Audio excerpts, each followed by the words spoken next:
గట్టిగా.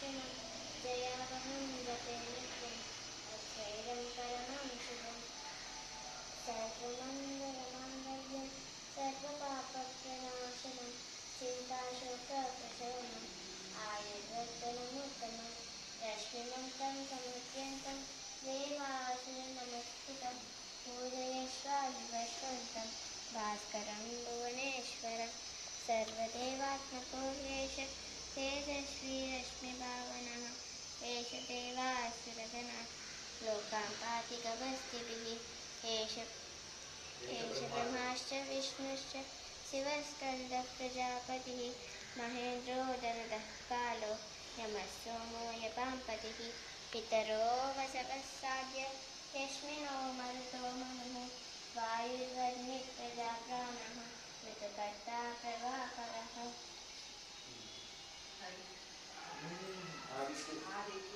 ఆదిత్య సవితా సూర్య ఖగః దేవస్తిమ సువర్ణ సవిశోభః హిరణ్యదేవాదివాకరः. హరిదస్సహ సహస్రాచి అంతేనా? 9 వచ్చు. Okay, very good very good very good. Go go.